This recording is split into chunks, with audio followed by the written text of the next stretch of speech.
33 фермера из Коми, как действующих, так и начинающих, учатся основам сыроделия и растениеводства. Республика присоединилась к российскому проекту «Школа фермера».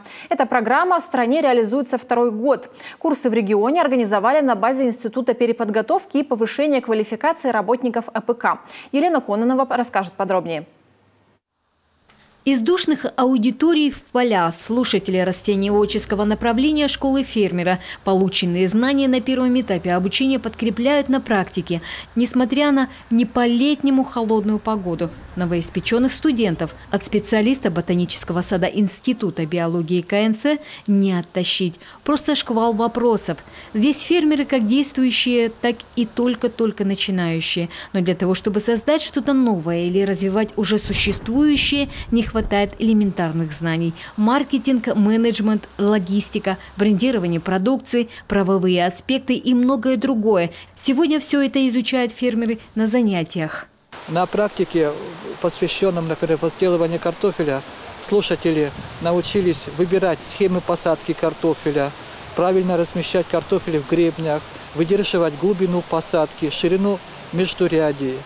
На площадках, где возделываются травы, слушатели научились оценивать фенологическое состояние развития растений, принимать соответствующие агротехнологические меры с учетом фаз развития растений, научились учитывать густоту посевов, например.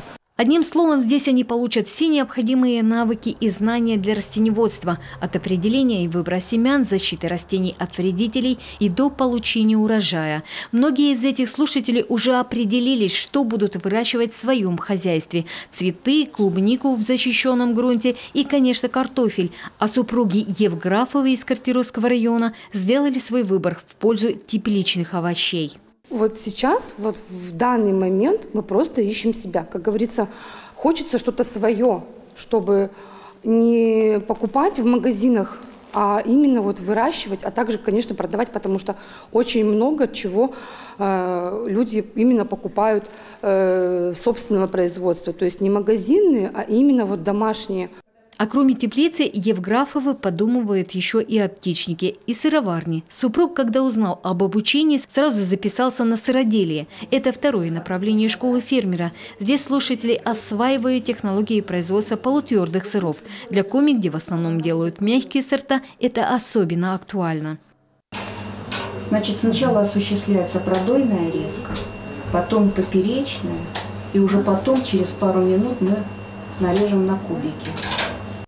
Здесь главное все делать строго по технологии, соблюдая температурный и временной режим. Чуть опоздал, и продукт пропадает. Впрочем, многие из участников школы фермера уже знакомы с сыроделием. Сюда же пришли за новым опытом. В хозяйстве сыктывкарки Оксаны Луговец аж 20 козочек. Из молока сама делает и йогурт, и творог, и, конечно, сыр. Пока на любительском уровне.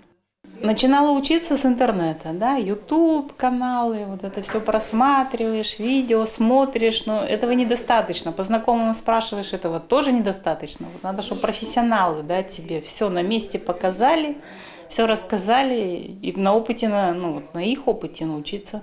В проекте «Школа фермера» Коми участвует только первый год. В перспективе она должна стать центром подготовки квалифицированных кадров в сфере АПК. Сегодня в регионе особенно не хватает грамотных специалистов по выращиванию овощей открытого грунта, а еще картофелеводов. В свою очередь, профильное ведомство тоже ежегодно проводит обучение для крестьянско-фермерских хозяйств. А после получения сертификата они уже могут рассчитывать на гранты, например, на агростартап и текущую господдержку.